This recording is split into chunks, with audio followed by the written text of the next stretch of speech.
Olá, eu sou Jarles Pereira, missionário da comunidade Canção Nova, e você está no Diário Espiritual. Vamos fazer juntos? Em nome do Pai, e do Filho, e do Espírito Santo. Amém.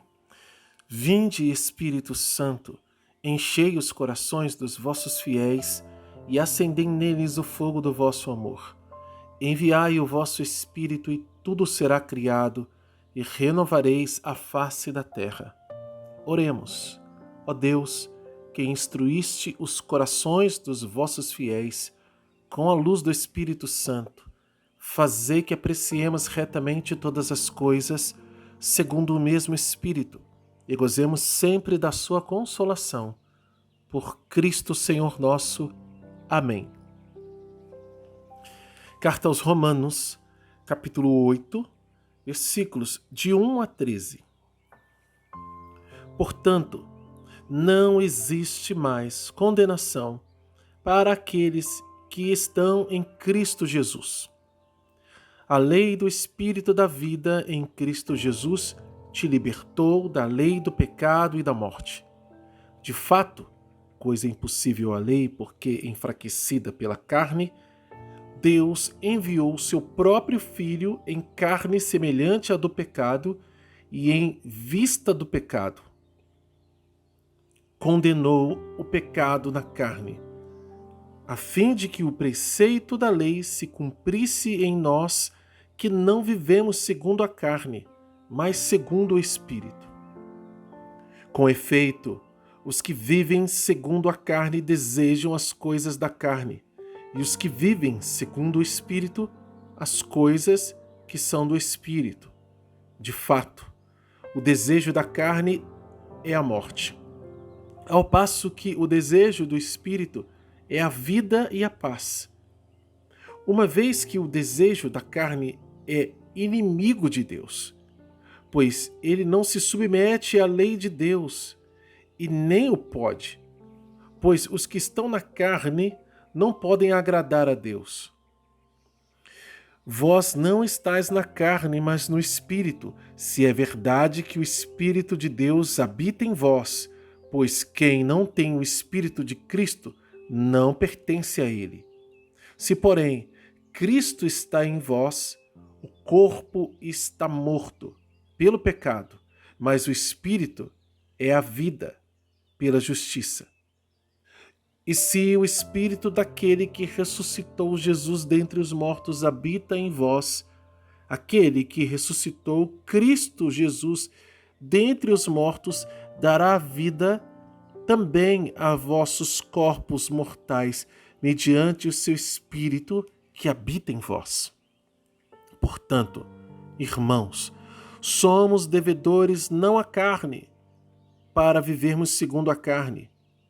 Pois se viverdes segundo a carne, morrereis, mas se pelo Espírito fizerdes morrer as obras do corpo, vivereis. Palavra do Senhor, graças a Deus. Esta passagem, do início do capítulo 8, já deixa claro que há uma guerra da carne contra o Espírito. Porque são antagônicos, né? São opostos. Assim como está na carta aos Gálatas, lá no capítulo 5. Existe uma diferença muito grande, uma oposição entre os frutos da carne e os desejos da carne e os frutos do Espírito e os desejos do Espírito. Paulo está colocando isso para a comunidade dos romanos, e aqui já não mais só para judeus ou só para aqueles de origem pagã, todos. E por isso ele coloca a questão da lei também, que é a lei de Cristo, é a lei do Espírito que gera a vida. Então, fica claro para nós logo no início que uma coisa que é impossível à lei, ele diz, de fato, coisa impossível à lei porque enfraquecida pela morte. Se a gente pular esse trechinho, ele vai ficar do versículo 3. De fato, Deus, enviando o seu próprio Filho em carne semelhante à do pecado e em vista do pecado, condenou o pecado na carne, ou seja, na cruz, a fim de que o preceito da lei, que é viver o amor, se cumprisse em nós, que não vivemos segundo a carne, mas segundo o Espírito. Então aqui resume claramente o que é a nossa vida. Nós vamos viver o preceito da lei de verdade, que é o amor, mas a gente aprende isso em Cristo Jesus, vivendo na graça dele, obedecendo os mandamentos por causa dele, por ele, sustentados por ele. Não vivendo mais segundo a carne, mas uma vida nova no Espírito, porque ele nos libertou. Nós não teríamos, mesmo que quiséssemos, força para nos libertar. E não era o fato de começar a fazer coisas boas que isso nos tornaria justos. Mas Deus nos justificou por seu sangue, por isso Deus enviando o seu próprio Filho em carne semelhante do pecado, em vista do pecado, condenou o pecado na carne, morrendo na cruz. Que esse morrendo na cruz sou eu que estou dizendo, mas você já sabe. Então aí está a nossa libertação. Ali está a nossa cura do pecado. E aí a gente precisa, em gratidão, a partir disso, viver uma vida nova. Você não é mais obrigado a pecar. Não precisa mais viver assim. Claro que a concupiscência, a tentação quer nos arrastar, mas nós somos livres do pecado por Jesus Cristo. Isso é para sempre. Para sempre. Ele fez esse sacrifício para nos libertar para sempre. Mas e se a gente volta a pecar? Aí a gente precisa voltar à cruz, confessando os nossos pecados. A gente precisa voltar à cruz de Cristo. Esse é o sacramento da reconciliação, né? O perdão dos pecados. A gente volta para o tribunal, onde o pecado foi julgado. Onde o pecado foi julgado? Condenado na cruz. Então lá, nesse tribunal, no Calvário, do sacramento da penitência, da reconciliação, nós acusamos o nosso pecado e recebemos o perdão. Porque é lá que a gente é perdoado. A cruz de Jesus ela é atemporal, porque ela perdoa os pecados do antes e do depois de Cristo. Ela perdoa os pecados não só dos nossos, mas os pecados do mundo inteiro, disse São João. Não é isso que ele diz lá na primeira carta? Então é isso que nós queremos. Essa fé é a mesma, não mudou. Então, a lei, ela não é capaz disso. Então nós vemos não a lei do pecado, que mostra o pecado simplesmente, mas uma lei do Espírito para uma vida nova. A gente vive os mandamentos que diz não faça, não faça, não faça, não porque, ai que coisa, né, eu não posso fazer. Eu tenho que tomar cuidado porque eu não posso fazer. Não, não faça porque, olha, se eu fizer eu vou ofender a Deus, que me ama, que deu a vida por mim. É outro olhar.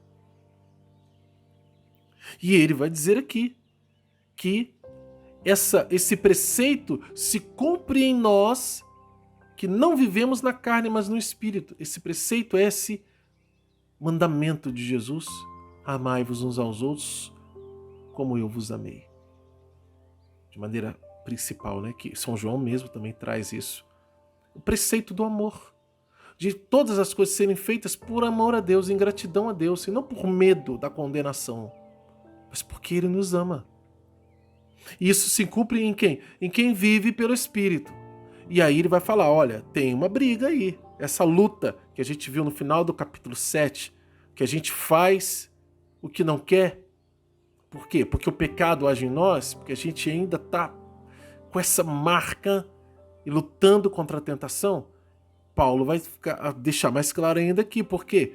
Porque o desejo do Espírito é oposto ao da carne. Então essa luta acontece, a guerra dentro de nós. Então, esse desejo da carne ele se torna inimigo de Deus, porque não se submete a Deus, não quer fazer. E essa situação toda é uma situação que acontece dentro de nós e também fora de nós. Se manifesta em atitudes que as pessoas também veem e que a gente vê nas pessoas. Mas Paulo vai dizer aqui no versículo 10, se porém Cristo está em vós, o corpo está morto pelo pecado. Porque Cristo, que assumiu um corpo semelhante ao do pecado, olha lá o versículo 3 e 4, né? Ele condena o pecado. Então, se Cristo está em vós, o corpo está morto. Eu preciso viver como ele, que morreu para o pecado. Mas o Espírito é vida pela justiça. E se o Espírito daquele que ressuscitou Jesus dentre os mortos habita em vós, aquele que ressuscitou Cristo Jesus dentre os mortos dará vida também a vossos corpos mortais, mediante ao seu Espírito que habita em vós. Ou seja, uma promessa maravilhosa e um princípio eterno. Mas acontecerá de acordo com essa realidade. Se Cristo está, se o Espírito de Cristo está, ele também fará isso, dará a nossos corpos mortais ressurreição pelo Espírito. Então, vem aqui, ó. Somos devedores não da carne, versículo 12, para vivermos segundo a carne. Somos devedores, mas não da carne, para vivermos segundo a carne. Princípio eterno. E aqui vem uma promessa, também princípio. Pois se viverdes segundo a carne, morrereis. Promessa. E princípio eterno. É fato, é sentença. Mas se pelo Espírito fizerdes morrer as obras do corpo, vivereis. Essas obras do corpo, obras da carne, né? Do mal. O corpo é bom, mas se eu sigo a tendência dele, será mal. Vou viver se eu fizer morrer as obras do corpo. Promessa maravilhosa também, semelhante à do versículo 11. Vamos anotar no nosso diário? Promessas de Deus, versículo 11. E se o Espírito daquele que ressuscitou Jesus dentre os mortos habita em vós, é também princípio eterno, tá? Porque Jesus ressuscitou.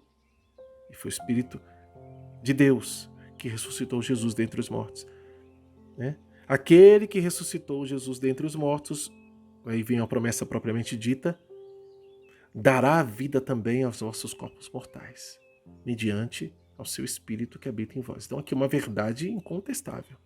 E uma promessa também maravilhosa. Também no versículo 13, último versículo desse trecho que a gente acabou de ler também é uma promessa maravilhosa. E vem os princípios eternos, né? Do versículo 1 ao 13. Todo esse trecho aqui você pode anotar como princípios eternos. Qual a mensagem de Deus para você hoje, diante dessa palavra?